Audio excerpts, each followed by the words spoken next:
You might want to sit down for this one because if you were banking on a major housing rebound this year, between Realtor.com and NAR, aka National Association of Realtors, they just dropped updates that might change your game plan. From rising inventory to record delistings and two major forecasts cutting their sales outlook, here's what 2025 is really shaping up to look like and what it means for you.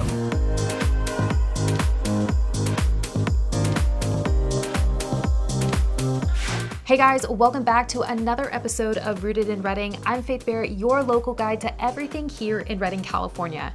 If you're new to the channel, don't forget to hit that subscribe button, like this video, and comment below your thoughts as we share weekly updates about Redding and the housing market as a whole. Today, we are diving into 6 major takeaways from Realtor.com's newly updated 2025 housing forecast. Plus, we're going to compare that with NAR's revised projections to give you a fuller picture on what really is going on in the market as a whole. Now, before we get into the 6 items, I do want to preface that this is the housing market as a whole, not obviously just Shasta County. So number 1 is inventory is up, but buyers are still holding back. Nationwide, the housing market is shifting slowly towards balance, and we've hit the highest months of supply of homes since 2016 with 4.6 months, and inventory is up 16.9 year over year. So really honestly, right now, buyers have more choices, but they're still hesitant. Now, Chief Economist Danielle Howe simply put, buyers' response has been muted, especially in the South and the West, where affordability continues to be a major barrier. Now, meanwhile, tighter inventory in the Midwest and Northeast is keeping those markets a little bit more stable. Number 2 is home sales are getting downgraded across the board. Realtor.com now expects just 4 million home sales in 2025, which is down 1.5% from 2024 and making the slowest pace since 1996. But here's where it gets even more telling. NAR, like I said, National Association of Realtors, also revised their forecast, dropping their 2025 sales estimate from 5 million to just about 4.62 million. And honestly, that's a pretty sizable downgrade. So even though NAR is slightly more optimistic than Realtor.com, both are painting pretty much the same picture. This market isn't bouncing back the way that many are expected. Now, NAR's chief economist Lawrence Young pointed to a few reasons. Number 1, higher for longer interest rates. Number 2, persistent inflation. And number 3, a more sluggish than expected economy recovery.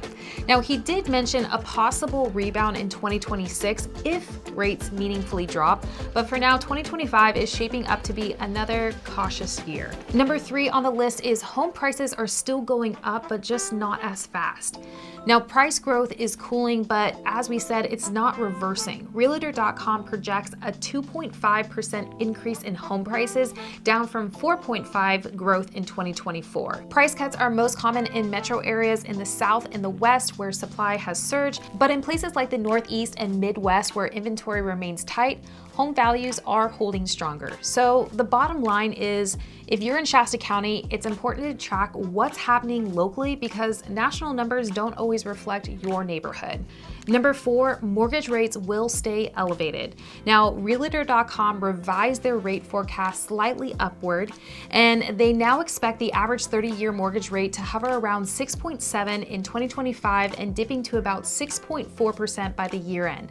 Now, prior to all of this change, they were thinking and predicting about 6.3% by the end of the year.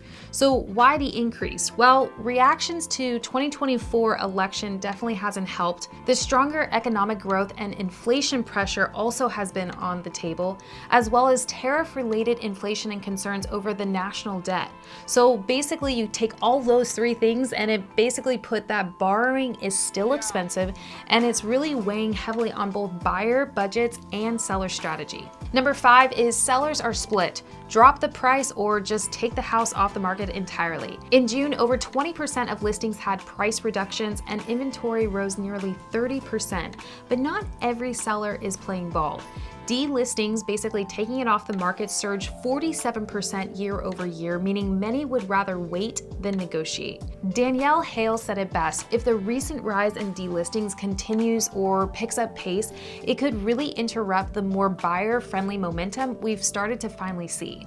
So for agents and sellers, that means a longer time on market doesn't always equal a price drop.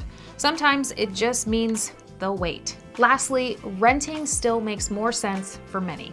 Rents have declined 23 straight months, and the median asking rent is now 2.7% lower than the peak back in 2022. Many renters are actually saving about $50 a month compared to 2 years ago. So while people are watching the market, they're not all jumping into it. For some, waiting it out and continuing to rent is the more affordable, flexible option right now. So here's the big picture. Both Realtor.com and NAR are adjusting their expectations for 2025, and while inventory is rising and rates may fall slightly later this year, we're still in a market that requires patience, strategy, and really hyper-local expertise. So number one, set real expectations. Buyer and seller psychology is shifting very fast. Number two, know your zip code. Every neighborhood is different, and you can catch our Shasta County June overview a few weeks back, and definitely stay tuned for when August rolls out to know exactly how July numbers looked here in our area. And number three, if you're an agent watching this, educate your sellers. Delisting might feel easier, but it comes with real trade-offs. And as always, if you are in the Reading area and you're trying to decide whether it's time to buy, sell, or just wait, I would love to help you map it out. As always, thanks so much for tuning into this week's episode of Rooted in Reading, where we not only help you find a home, but a community to thrive in. Don't forget to hit that subscribe button, like this video, and comment below what are your thoughts for 2025. Do you agree, disagree? I'd love to hear it. And as always, I will see you next week.